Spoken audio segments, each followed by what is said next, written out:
Now that we've talked about the shapes and arrangements would be whether they're diplo or strepto or any of those. Now that we've talked about the shape and arrangement of prokaryotes, bacteria, let's talk about the structures external to the cell wall. We're going to be talking about the glycocalyx, flagella, endoflagella, axial filaments, fimbriae, and pili. Glycocalyx means sugar cup, and it refers to the glycocalyx being composed mainly of carbohydrates. Now, the glycocalyx performs two functions: preventing the cell from being eaten by amoeba-like cells, and two, helping it stick to stuff. Now, sometimes both forms of the glycocalyx can perform both functions, but for the purpose of this class, we're going to say that they're two separate functions. What in the world am I talking about? Well, if you look at this micrograph of these bacteria that have a glycocalyx around them, and that's the white, clear area around the dark cells, the glycocalyx in this situation is very tight around the cells. Kind of wraps them in a slippery cocoon. We call this a capsule, and it prevents the bacteria from being eaten by other amoeba-like cells, or the fancy term for that is phagocytized. Generally speaking, if this is a pathogen, they are more pathogenic if they have a capsule, because it prevents your white blood cells from phagocytizing them, from eating them down. Now, the other form of the glycocalyx is the slime layer. That's where the carbohydrates are less closely attached to the cell, and they have a tendency to be more sticky. And its function of the slime layer is to stick to other cells and to stick to other surfaces. They have a prime function in forming biofilms.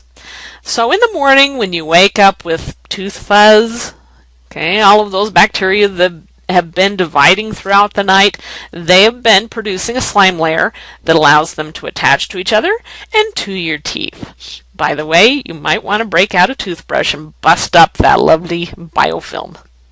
Flagella are hair-like structures that stick out from the bacterial cell and allow the bacterium to swim around. Okay, you can see the flagellum here. Flagellum is singular, by the way. Now, if the flagella comes just out of one end and there's just one of them, we call this monotrichous. Trichous is Greek, I believe, or Latin, for hair. So it's mono-haired. Now, if you have a cluster coming out of one end, we call that lophotrichous. Now, if they're coming out of both ends, now we call it ampitrichous. Ampi, if you're ambidextrous, you use both hands equally. So this one has flagella coming out of both ends. And you see that on Spirillum more often than not. And then if you have flagella all over the place, you are peritrichous. Let's talk about the structure and movement of flagella. Now you're probably wondering, why bother? Well, it becomes important later on when we talk about the difference between prokaryotic flagella and eukaryotic flagella. Now, prokaryotic flagella are composed of a molecule of protein called, well, it's a protein, which is a molecule, and it's called flagellin. That should make it easier to remember. And it's stiff, and it comes out of the cell wall. It's embedded in the cell membrane, goes through the cell wall, comes out, and it's set up with these discs so that the flagella can turn 360 like a little outboard motor. Later on, I'm going to have a little film of swimming bacteria that you can see the flagella spinning. Now, later on, we're going to talk about the difference between gram-positive and gram-negative bacterium. But if you look over here, the one to the left is gram-positive. It's got just one thick peptidoglycan cell wall. Gram-negatives, because they have two membranes, one thin layer of peptidoglycan, they're a little bit more complicated, but they still spin 360, and they're composed of flagellin. Spirochetes have a specific structure to their flagella that are called endoflagella. They're kind of like ingrown hairs. What happens is the flagella come out of the cell wall, but then they come back underneath an external sheath. It's kind of like a capsule.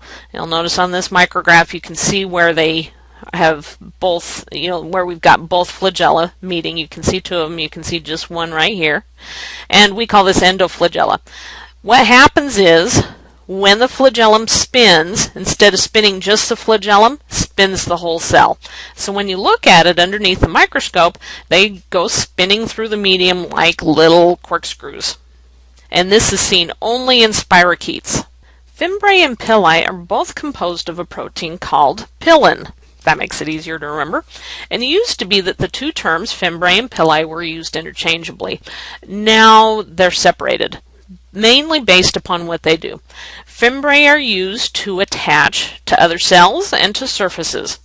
They can kind of fulfill the same purpose as a glycocalyx. Pillae, on the other hand, are specific for grabbing a hold of other bacteria for the purpose of exchanging genetic material. We'll be talking more about pillae and their function in this purpose in Chapter 8.